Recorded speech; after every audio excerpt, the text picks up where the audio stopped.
श्री स्वामी समर्थ. चला, आज आपण सांजुरी बनवणार आहे.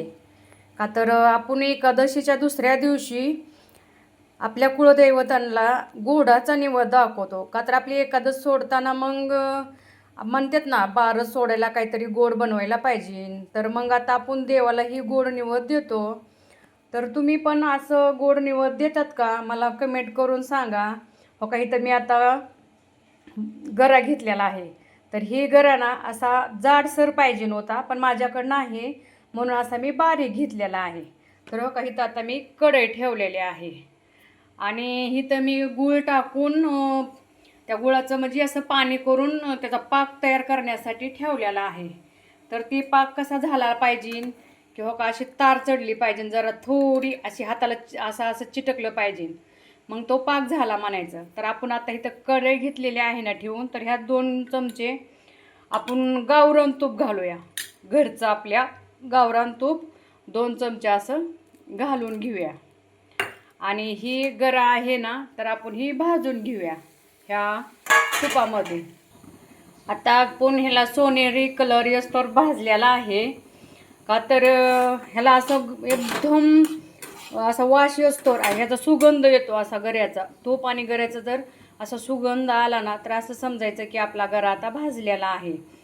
तर हो, ह्याला असं गोल्डन कलर आलेला पण आहे आणि ह्याचा एकदम खमंग वास यायला लागलाय. आता आपण खाली उतरून घेऊया आणि ह्याला गार करायला ठेवूया. चला, आता आपण हे पाक आहे ना ह्या गाळणीच्या साहाय्याने असा शोधून घेऊया. का तर गुळामध्ये खाली खडे राहतात ना, मग ती परत कचकच लागायला नको आपली सांजुरी, म्हणून असं आपण चाळून घेऊया आणि ही पाक गार होऊन देऊया. पूर्ण असा थंड झाल्याच्या नंतरच आपण ह्यात रवा मिसळणार आहे. आपण ही सूट, बडीशेप आणि विलायचीची पावडर आहे. तर आता आपण ही 2 चमचे ह्याच्यामध्ये घालून घेऊया. का तर सांजुरीमध्ये इलायची, सूट, बडीशेप घातली ना, तर त्याची चव चांगली येते आणि वास पण छान येतो. आता आपण ह्या 2 चमचे घालून घेतलेले आहे. तर असा एक जीव करून घेऊया. ह्याचं आपण ह्यात रवा मिसळून घेतलेला आहे. हो का, हे असं झालेलं आहे सारण. आता हे आपण रात्रभर भिजायला ठेवायचं, म्हणजे ही फुगून निघतंय.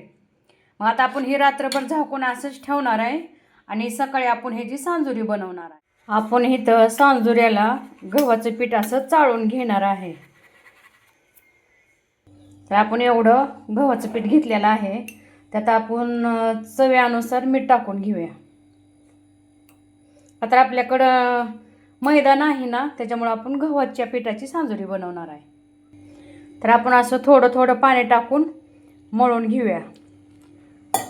हो का, असं थोडं थोडं हे करून मळून घेऊया. का तर अचानक जास्त पाणी पडलं तर ती पातळ होण्याची शक्यता आहे ना, मग थोडं थोडं पाणी टाकून मळलं की मग आपल्याला त्याचा अंदाज घावतोय.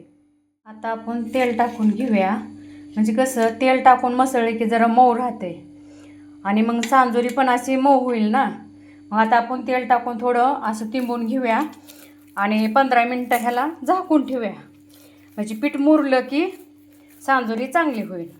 मग मुरण्यासाठी आपण 15 मिनटं ठेवूया. आता आपलं पीठ हो का असं मऊ झालेलं आहे. तर आपण ह्याच्यासाठी छोट्या छोट्या गोळ्या करून घेऊया. बघा, आता आपण छोटे छोटे गोळ्या करून घेतलेल्या आहेत. तर हो का, इथं अशी छोटी गोळी केलेली आहे.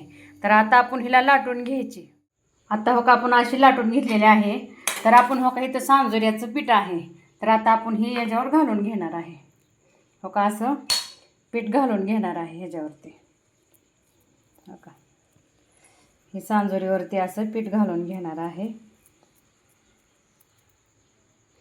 आणि ह्याच्यावर दुसरी लाटी अशी लावणार आहे आणि व्यवस्थित लाटायचे. का तर तेलात सोडल्याच्या नंतर ती फुटू नये. तुम्ही व्यवस्थित असं पीठ लावून लाटून घ्या. हो का, असं पीठ लावलेलं आहे. तर हिला आता आपण एवढी सांजुरी लाटून घेतलेली आहे. तर सगळ्या सांजुऱ्या अशाच लाटून घ्यायच्या आहेत. आपण इथं तेल ठेवलेलं आहे सांजुरी तळण्यासाठी. तर तेल आपलं आता गरम झालेलं आहे. असं वाफेवर बघायचं की वाफ आली की तेल गरम झालं म्हणायचं. तर आता आपण ह्याच्यामध्ये सांजुरी टाकून घेऊया. हो का, अशी तळायला सांजुरी टाकूया. बघा कशी फुगली आपली सांजुरी, एकदम अशी गोल गरगरीत आहे ना. बघा आपल्या सांजुऱ्या एवढ्या झालेल्या आहेत.